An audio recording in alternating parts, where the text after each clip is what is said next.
Hi, everyone, and welcome to the Brookside Solar Virtual Community Meeting. My name is Neely Kelly, and I work in Community Relations for AES. Next slide, please. A few housekeeping items. The meeting will last 1 hour. Please submit any questions you have in the Zoom Q&A. You can see it in the green button at the bottom of this slide. If you can't access the Q&A feature, feel free to submit questions via email to brooksidesolar@aes.com. We will be monitoring this email address throughout the meeting. For those who may have trouble hearing or just want to read what is being said, there's a live transcript button that you can click on to watch closed captioning. We are recording this meeting, and it will be made available on the project website, along with the presentation slides and a transcript of the Q&A. And I'll also add that we have a feedback survey at the end of the meeting, and we encourage and welcome any feedback you have about this evening. Next slide, please. The purpose of today's virtual community meeting is to introduce AES to the community, present project information and updates, provide information on the New York State 94C permitting process, inform the community about next steps in project development and how you can get involved, and fulfill the public engagement component of 94C. Due to the persisting COVID crisis, AES is unable to hold an in-person community meeting for the safety of our team and the local community. We do look forward to engaging with you in person when it is safe to do so. Next slide, please. Here is your panel of presenters and panelists. And now I will turn it over to Mike Farrell, Senior Manager of AES. Mike? Hi, everyone. Thank you very much for attending tonight. We're excited to be able to talk to you about this project, and obviously in a virtual scenario, we look forward to being able to meet with you in person soon. The agenda for tonight's community meeting, we're going to talk a little bit about AES, a background there, and kind of how we got to this point. There's a lot of some ownership changes that we should be aware of.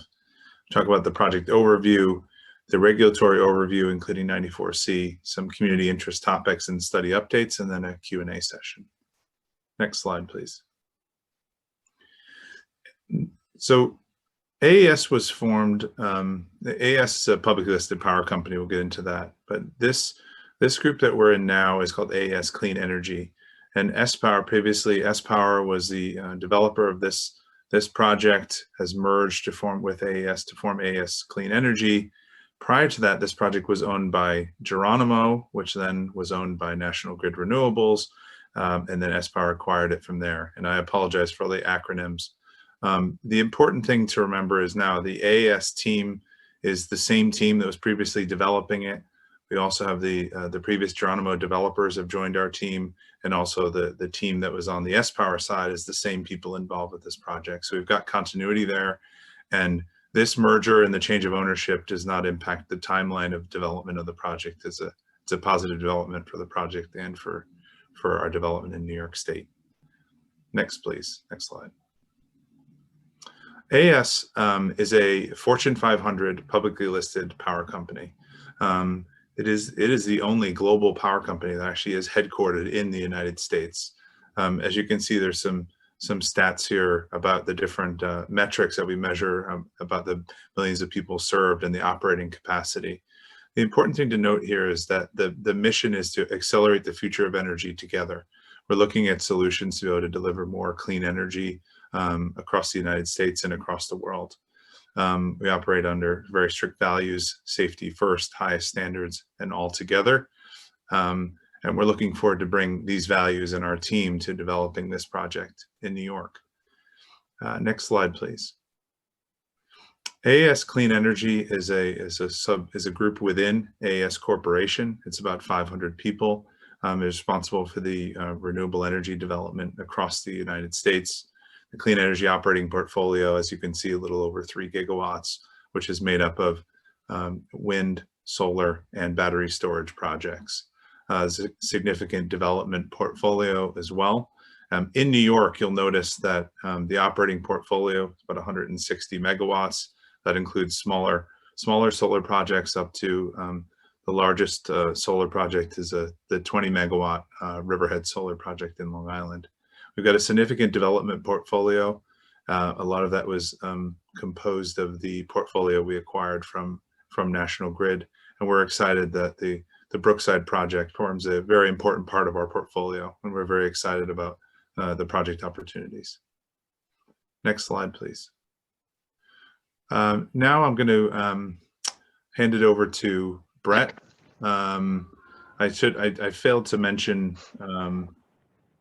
my role within the company. I'll briefly mention it. I lead the development of larger projects in New York, and we look at standalone storage and solar projects across New York for larger projects. People won't make the same mistake as me, and they'll introduce themselves as they start their groups. But I'll hand that off to Brett now to talk about the project. Thanks, Mike. Hope you didn't jinx us. Yeah. As Mike said, this is Brett Hastings, and I was also lucky enough to get the opportunity to continue working on the Brookside solar project, as well as several other projects that are going to be continued to be developed by AES in New York. I've been involved with building renewable energy projects for over 15 years and actually live in a wind park in Bliss, New York, in Western New York. And I've been working specifically on Brookside for over 2 years. And I'm definitely happy to say that we're all very lucky to have the ability to work with a company like AES, most notably because AES is motivated not only to develop and design, but also to follow through and build and operate, which is a process that I'm way more supportive of because it requires more commitment to outreach and building of long-term relationships within the community. And that kind of rolls into our team skill set. So not everyone's as excited for us to be here as we are, and we completely understand that. That's one of the reasons we're here tonight, to help everyone understand that AES is committed to making sure we answer questions and make as many people as possible feel comfortable that Brookside Solar will be a beneficial project, not only for the environment, which is the main reason we are here, but also for the community here in Burke and Chateauguay, and where the conditions are very favorable for a project just like this. So if you want to jump to the next slide, we'll just do a quick project overview.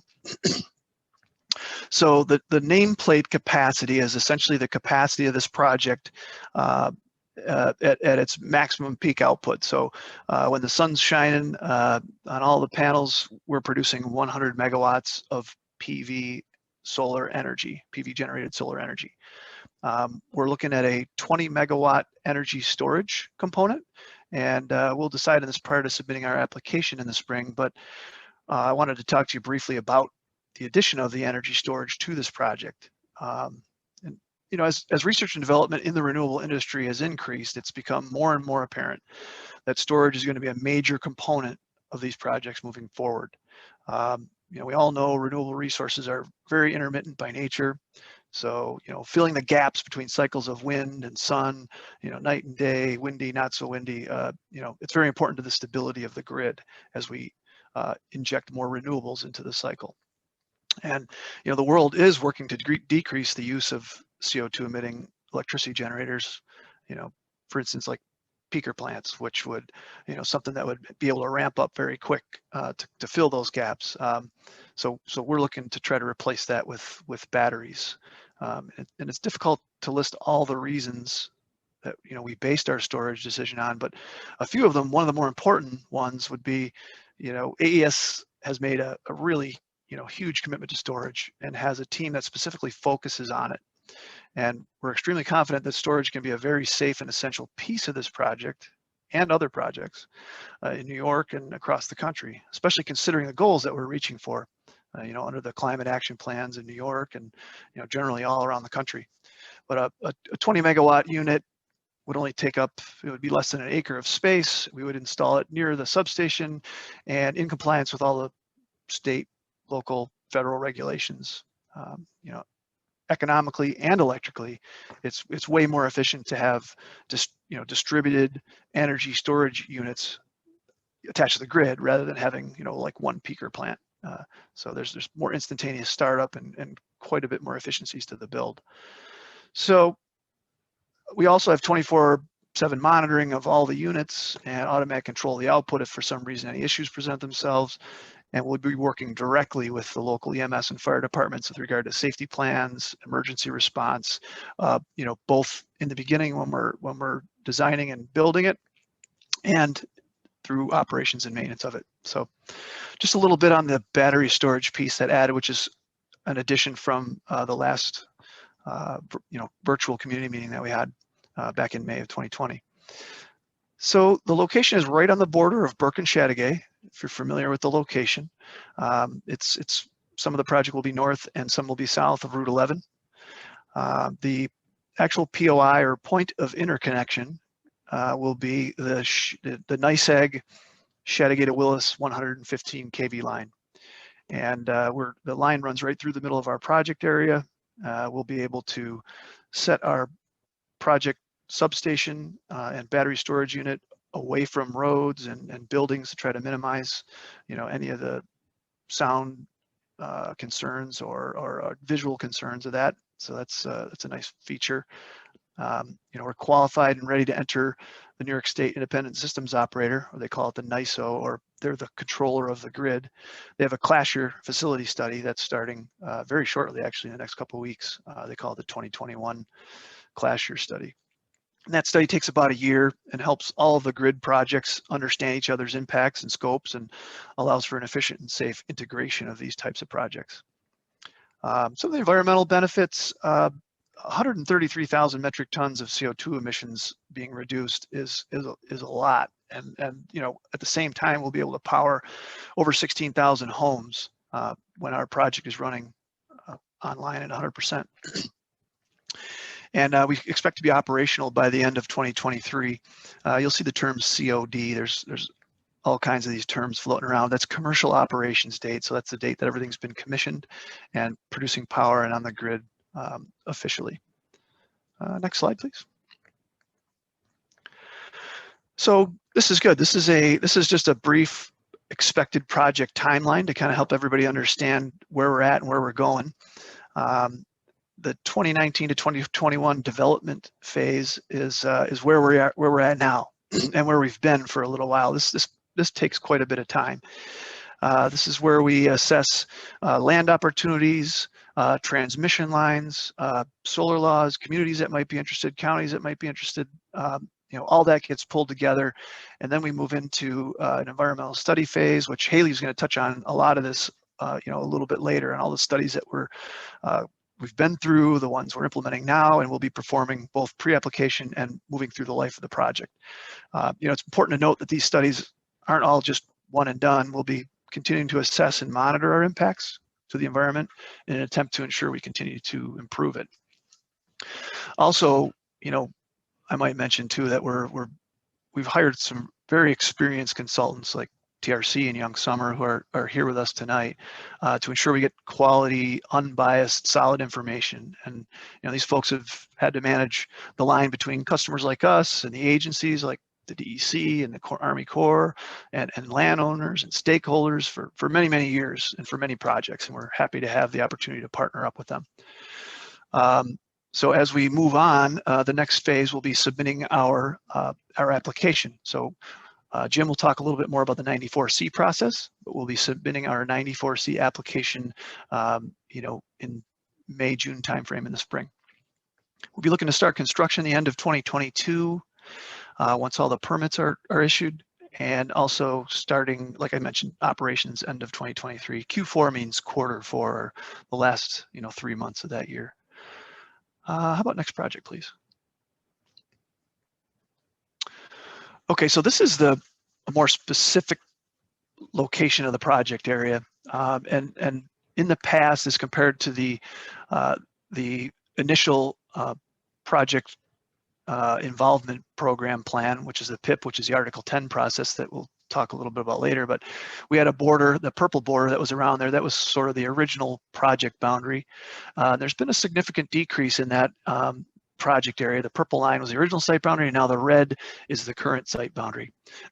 And as a result of land discussions and environmental studies that we've had, we generally wetlands, artifacts, visual, sound, other setbacks are taken into account, and that shrinks the actual layout of the project area. We talked a little bit about the vicinity, some of the roads that were around the Stewart Road, Martin Road on the northwest, and Lewis Road, and then Malone Chateauguay, the county road there, and Ketchum Road on the west. Those are the roads in the vicinities.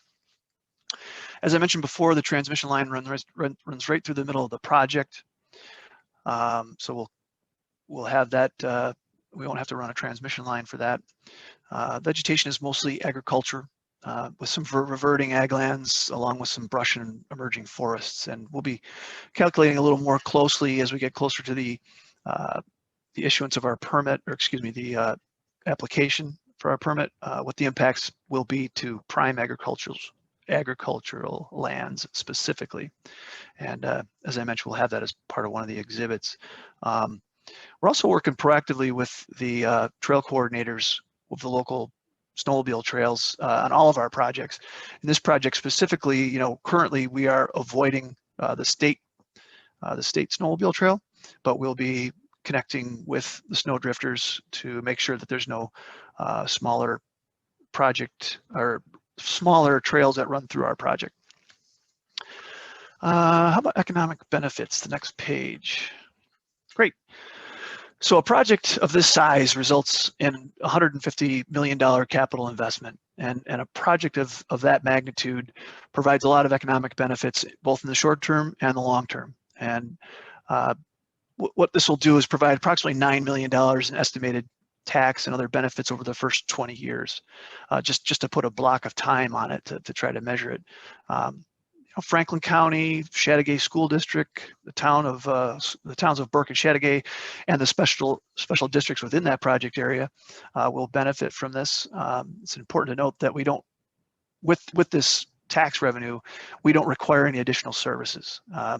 We don't need any sewer connections. We plow our own roads.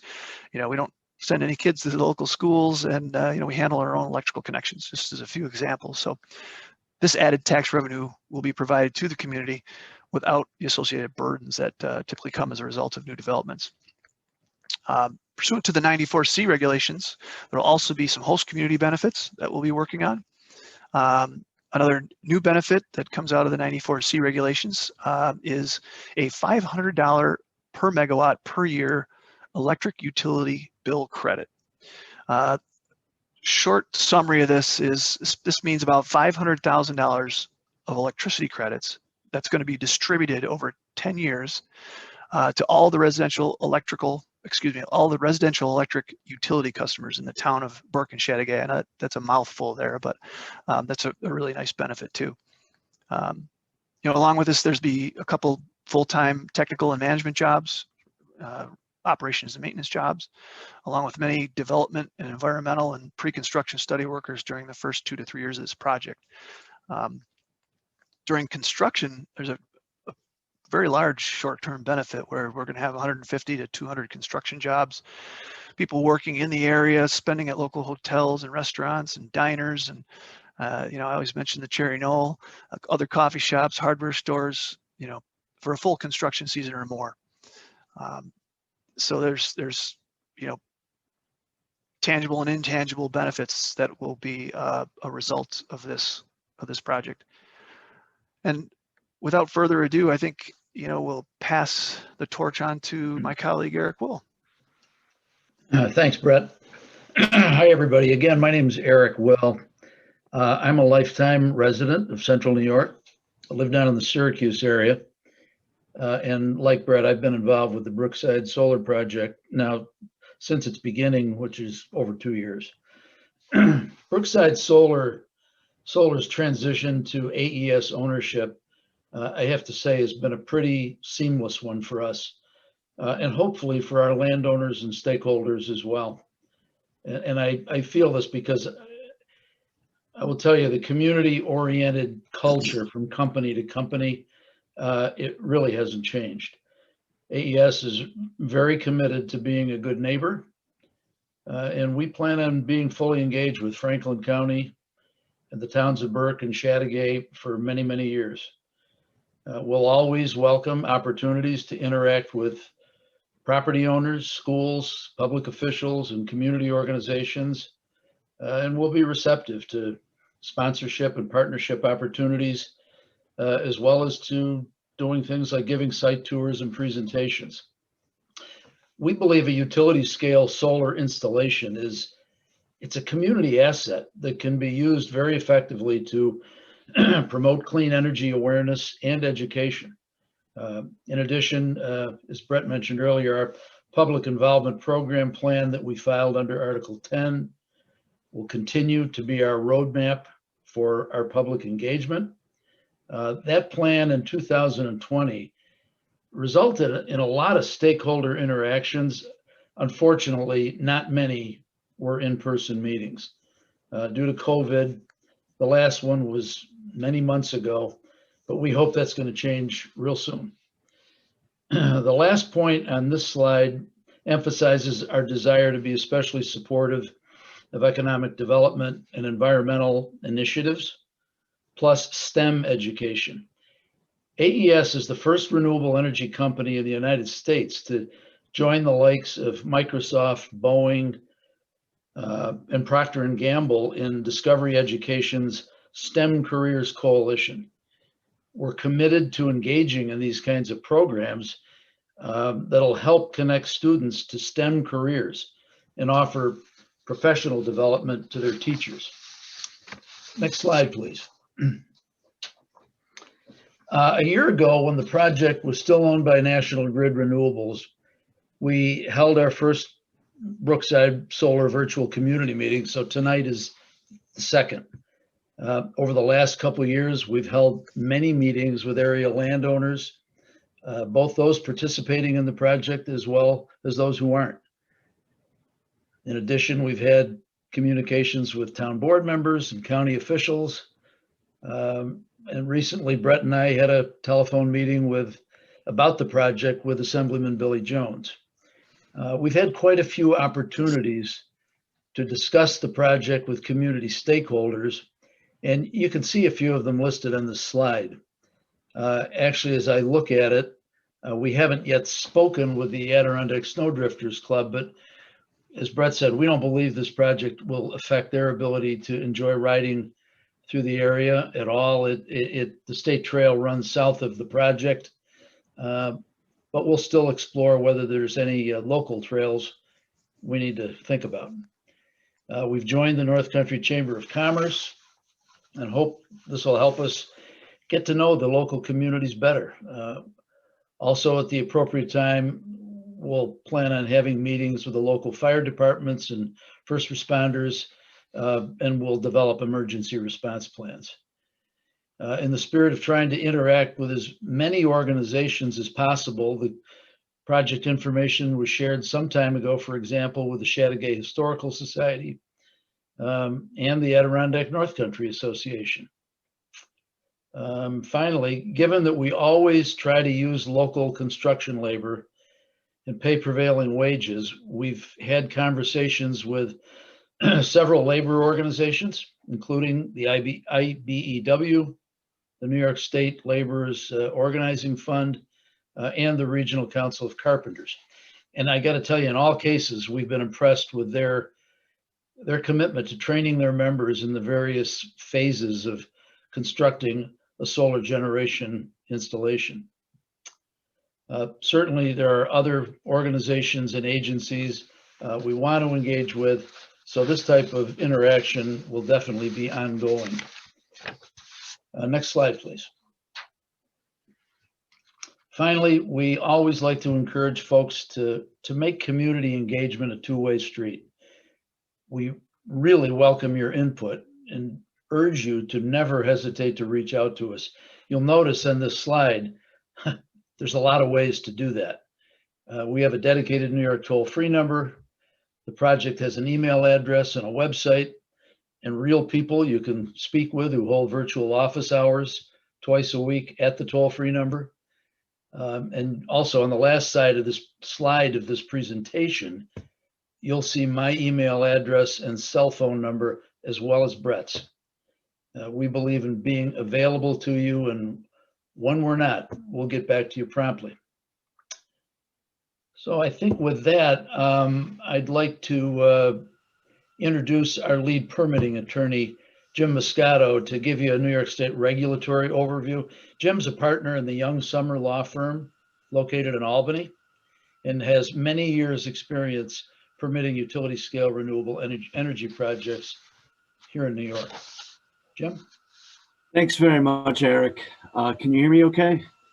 Yep. Great. Yep, loud and clear. Good. Just a reminder to everyone, there's a Q&A box at the bottom of your screen or somewhere on your screen. Feel free to type in questions and we'll be getting to those here as we get through the presentations.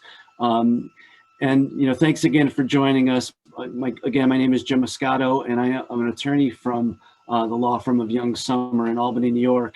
And I grew up in central New York, actually, in Syracuse, and went to college at Geneseo. As Eric said, I'm permitting counsel for the Brookside solar project and assisting the project through the permitting process. I've been involved in permitting and development for renewable energy projects for almost 20 years. And tonight I'm here to talk about the state permitting process known as Section 94C. The Brookside solar project is what's considered under state law as a major renewable energy project and is required to obtain permission to construct and operate from the state of New York, and specifically from the Office of Renewable Energy Siting, or what you may hear people refer to as ORES. When the project began development, that process was under Public Service Law Article 10. However, recognizing the need to reform the permitting process for renewable energy projects, given the state's aggressive climate legislation targets for the build out in operation of renewable energy, and similarities and potential impacts across classes of projects, the state legislature last year enacted 94C in the executive law. 94C allows projects that were previously proceeding under Article 10 to elect into the 94C process. Both Article 10 and 94C replace the seeker process, or the State Environmental Quality Review Act, which many people in the project area may be familiar with. Some of the large projects that have been developed in Burke and Chateauguay, wind projects, proceeded through seeker. But like seeker, Section 94C is a comprehensive assessment of potential environmental impacts that's addressed as part of the review process. And Haley Effler from TRC is going to go into a bit more detail regarding the studies and information that will be assessed as part of the application in a few minutes. So under Article 10, Brookside commenced the process with the filing of a public involvement program plan in January 2020. And this was updated in March of 2020 and is going to be updated again in the near future. The PIP outlines steps and procedures that Brookside would follow in informing the public about the project and the process for identifying stakeholders. Following the PIP and some transitions of project owners that Mike mentioned, over the following 7 or 8 months, AES continued development of the project, conducted many of the studies that will be included in the application, including the seasonal specific studies, and has finalized and been working on finalizing the design. The Article 10 application would have been the culmination of that effort, but now that information will be included as part of the 94C application. So next slide, please. So as I mentioned, Brookside Solar elected to proceed in this new permitting process specifically created for renewable energy projects under 94C. 94C, the culmination of that process is the issuance of a siting permit. And again, as I noted, that's issued by the newly created Office of Renewable Energy Siting, which is within the New York State Department of State. Permit decisions are made by the executive director or his or her designee. Regulations to provide additional details on the process were issued for public comment in September of 2020. Hearings were held, I think there were 7 of them, which would have been held around the state, but they were held virtually on the draft regulations, and comments were received until December. The final regulations and the uniform standards and conditions were adopted on March 3rd, 2021. The hallmark of the Section 94C law, and something you'll hear referred to often, are the USCs, or the Uniform Standards and Conditions, which recognize the similarity of potential impacts and standards to minimize those impacts across all renewable energy projects. The USCs establish essentially the rules of the game up front and allow developers as well as communities to understand what the standards will be for design of projects and to ensure projects are designed in conformance with those standards, which have been identified to protect human health and the environment. In addition, for projects where there is a unique or different set of circumstances or potential impacts requiring site-specific conditions, what's known as SSCs can be requested or adopted by ORES in the draft permit. The standards reflect extensive work that was done in the Article 10 proceedings and hearings, including extensive testimony, cross-examinations, and briefings that have been reviewed by the state to date and represent stringent sound, setback, and other requirements that must be met by the project.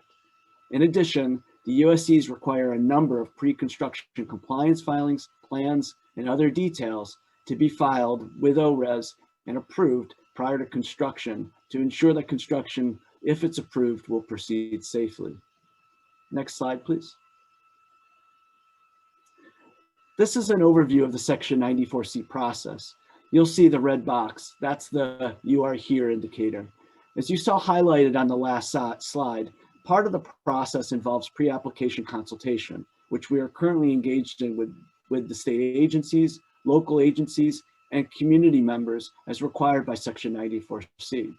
These consultations have been ongoing and will continue until we file the application.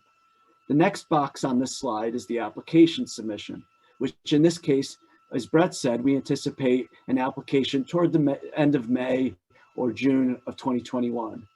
Intervenor funding applications would be due 30 days after the application is filed, and there are a number of notification procedures to ensure that the community and host municipalities are aware that the application has been filed. Following the 60-day review to determine if the application meets the regulatory requirements, the application is either deficient and will require the applicant to submit a supplement, or it is deemed complete, and ORES will then proceed to the next steps in the process, which is the 60 days to issue a draft permit. Once ORES issues the draft permit, it will also announce a minimum 60-day public comment period, which will provide the public and host municipality time to submit the municipal statement of compliance, party requests, issue statements, and comments on the project. Following submission of the comments, ORES will determine whether a hearing is necessary, which depends on whether substantive or significant issues are raised in the comments. ORES must make a decision on the permit within 12 months from the date it is determined to be complete. Following a decision on the permit, the applicant is required to make what is known as compliance filings, which can include final design plans and other plans prior to commencing construction.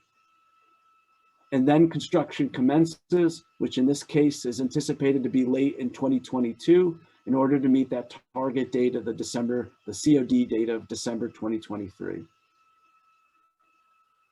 Next slide, please. In making a decision whether to grant the siting permit, similar to Article 10, ORES must consider local laws. And unless the local laws are set aside as unreasonably burdensome, ORES's permit will require the applicant to comply with applicable local laws. Again, similar to Article 10, in considering whether local laws are unreasonably burdensome, ORES must consider the state's Climate Leadership and Community Protection Act targets for the development of renewable energy and the environmental benefits of the project. Municipalities have a number of roles in the process. In addition to the pre-application consultation that we're engaged in now, the municipality can also submit a statement of compliance with local laws following the issuance of the draft permit. At that point, the municipality can provide ORES its view as to whether or not there are local laws the host municipality seeks to enforce, and whether the project is designed in conformance with applicable substantive standards of those local laws. To assist municipalities in their review of projects, like Article 10, there is a $1,000 per megawatt intervenor fund fee that is paid for by the applicant so that municipalities and other community intervenors can use for attorneys and consultants to assist them in the process. Also, municipalities are entitled to 75% of the intervenor fund, which for this project, the total fund would represent $100,000. Intervenor funds must be applied for within 30 days of the filing of the application. So in this case, approximately that July-ish timeframe. And that will, there'll be additional notices identifying 60 days before the application is filed, and then 3 days before the application is filed, so that there's plenty of notice regarding the timeframes. And also, one last piece about 94C, as Brett mentioned, 94C does require a host community benefit, and that is something that AES has long planned for this project. The next slide, please. This slide provides an overview of the 25 exhibits that are required to be included as part of the 94C application. Many of these exhibits also have figures, supporting studies, and other reports which will identify and be part of the characterization process for reviewing potential environmental and other impacts associated with the project. But essentially, this slide is intended to show you the comprehensive nature of the review that's included as part of this process. Next slide, please. As one thing that often comes up in the meetings that we have with communities and other local agency meetings is decommissioning and how a project will go about decommissioning at the end of its useful life. Section 94C requires a specific exhibit, Exhibit 23, to identify site restoration and decommissioning plans for the project. The 94C regulations also require that the developer ensure that there are appropriate mechanisms in the unlikely event that the project developer isn't able to decommission the project at the end of its useful life. This includes potential financial security that will ensure that the town would be able to decommission the project, again, in the unlikely event that the developer is not able to do so. This is also part of the pre-construction compliance filings that will be submitted prior to construction of the project. Next slide, please. I mentioned one of the items to be discussed with the towns during the pre-application consultation is compliance with local laws. The towns have relatively recently enacted zoning provisions addressing large-scale solar projects and include the details listed on this slide, including setbacks, decommissioning requirements, sound, and other items. We're working to ensure where it is possible that the Brookside solar project is designed to comply with all existing applicable laws in the towns. There are a few instances where we need to look closely at the requirements. For example, there's a 500-foot setback requirement, which is different than the requirements under Section 94C, but all efforts are being made to comply in the first instance with the reasonable provisions of the law. Next slide, please. Lastly, for my segment tonight, this is an overview of the intervenor funding that I mentioned earlier. When the application is filed, additional funds will be made available, and the application submission details are listed at the bottom of the slide. That would be, again, 30 days after the filing of the application to the email address and mailing address listed on the slide. Now I'm going to turn the presentation over to Haley to provide an overview of the extensive studies and evaluations that go into the permitting application for the project. Haley? Thanks, Jim. Good evening. My name is Haley Effler. I am the TRC Environmental Permitting Project Manager for the Brookside Solar Project. It's great to meet you virtually tonight. As you can see from, well, actually, can we go to the next slide, please? As you can see from this slide, and as Jim mentioned earlier, I'm going to touch upon some of the studies and analyses that are required to complete the 94C permitting effort. Some of these field studies have already been initiated or completed, and there will be more field work occurring throughout this year. I'm going to start with wetlands and water bodies. During the 2020 field season, TRC completed wetland, stream, and delineations within the project area. In total, we found 36 wetlands and 25 streams identified within said area. Upon completion of the wetland delineation report, based on that fieldwork, we submitted this report to ORES for review and also completed a site visit with ORES's consultant. As stated below, our goal for this project is to avoid and minimize impacts to these important resources. The next slide shows a map of delineated resources within the project area. Thank you. So as you can see, this just kind of shows our general delineated surface waters and streams with our conceptual fence line around the project. Obviously, we'll do our best to avoid resources. Next slide, please. In addition to wetland and stream delineations, you may have seen our field staff in the early summer hours or late evening winter hours conducting breeding bird surveys and winter raptor surveys last year and last year. Not this year, time flies. TRC conducted breeding bird surveys between May and July 2020 in accordance with the New York State Department of Environmental Conservation protocol issued for said surveys. In addition, we completed winter raptor surveys at the project during the 2019-2020 field season. We surveyed a total of 80 point count surveys during the breeding bird survey. And during the winter raptor surveys, a total of 45 stationary surveys and 72 driving route survey stops were completed.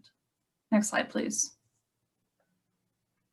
Now, this is a big topic to cover, so if there are any questions after this, surely happy to answer them. We will be completing viewshed analyses for the Brookside solar project, which will include photo simulations demonstrating what the project will look like in the landscape. Both the viewshed analyses and photo simulations will be included in the visual impact assessment, which will be included in the application. This will also include a glare analysis. In addition to visual analyses, TRC will complete a landscaping plan for the project to support visual screening and mitigation. Generally speaking, we'll utilize a mix of deciduous and coniferous species. Next slide, please. Moving on to noise. I realize there are viewpoints. So here are some viewpoint selections. As you can see, based on all these little numbers, these are all the numbers in this slide are where we are doing viewpoint analyses within the project. That's kind of where we'll base our simulations on. Next slide, please. Here's an example of where we'll be when we take these photos. Here's a photo along US Route 11, viewing north with this field. Next slide, please. And here's another great representative photo with the windmills in the background. This is another viewpoint selection that we'll be utilizing for this project. So these will be included in the VIA. Next slide, thanks. Another study I like to talk about is our noise analyses. Solar farm noise impacts are studied as a part of this permitting process. However, noise created by solar projects is generally minimal. The inverters can only be really heard when you're standing quite close to them. This is demonstrated on the next slide. This is a great graphic just kind of showing representative noise levels that you may be familiar with, just standard things you literally hear and see. A soft whisper at 3 feet is about 40 dBA. A library is just right below that, and a solar facility limited resonance is slightly above a soft whisper. So these projects are really quite quiet, which is, something that's great for residents. I believe this is all that I have. Oh, wait, no, let's go to the next slide, please. I'd like to show the sound monitoring equipment. So sorry if this was the wrong slide, but this is just kind of what the study looks like in the field. The equipment's out for a week where we collect ambient noise data to support the modeling process for noise analyses. I realize this doesn't cover each of the studies that we're completing to support the permitting process. However, if there are any questions about other studies you'd like to discuss, I'm happy to answer them during the Q&A period. Thanks.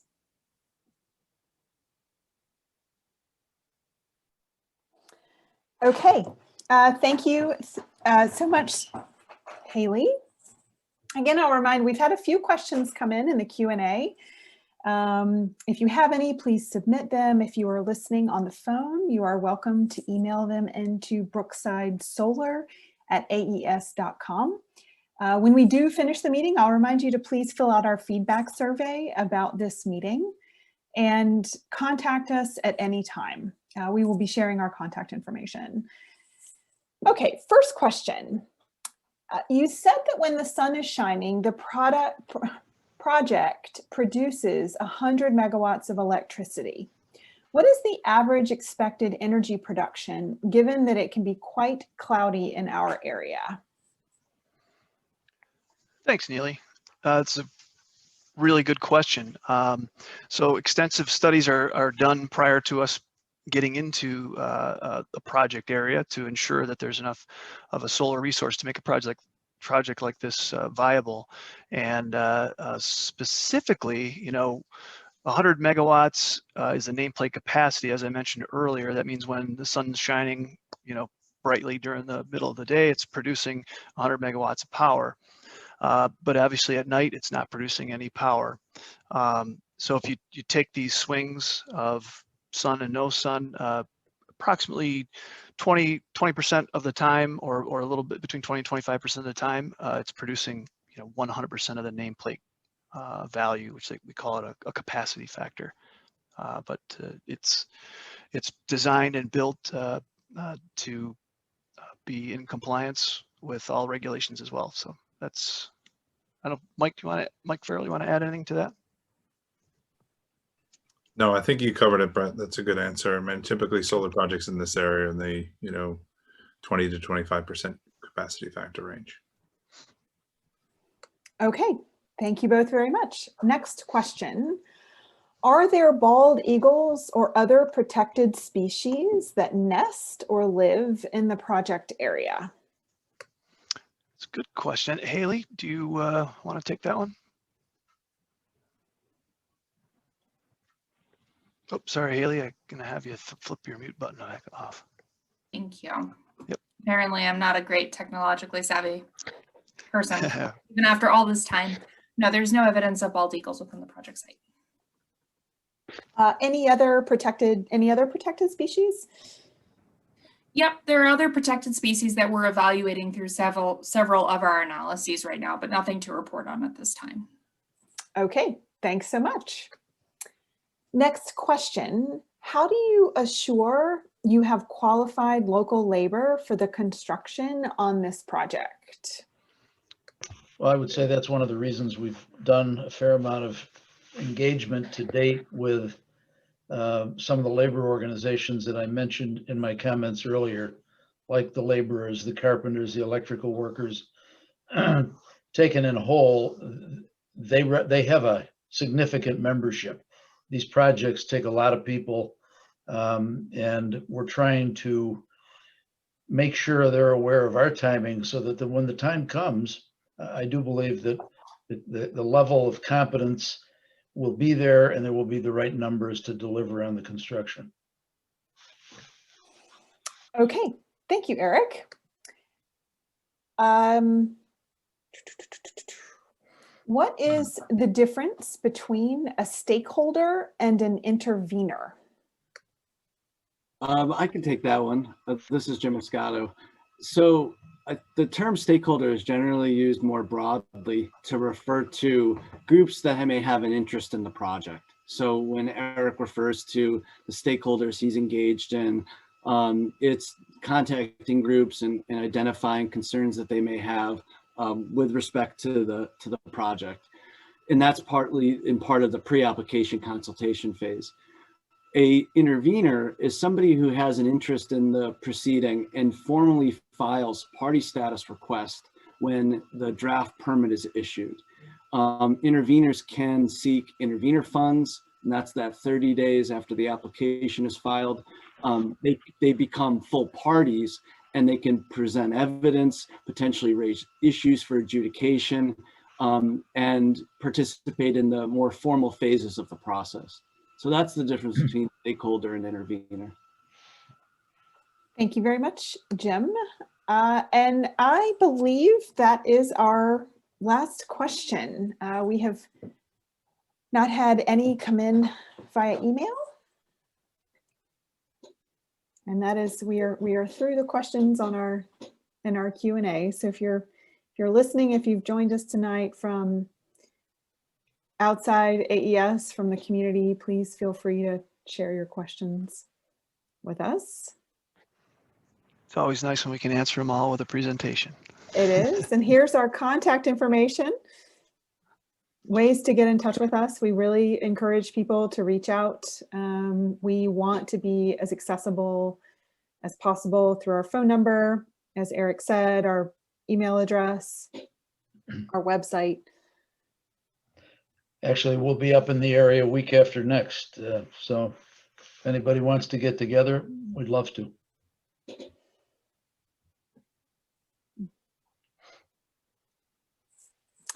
All right. Well, without any additional questions, I think we will close the meeting for the evening and hope everyone has a good one. We look forward to seeing you soon. Thank you all for joining. Have a good night. Thanks so Thank you. much for Thanks, joining. everybody. Good night.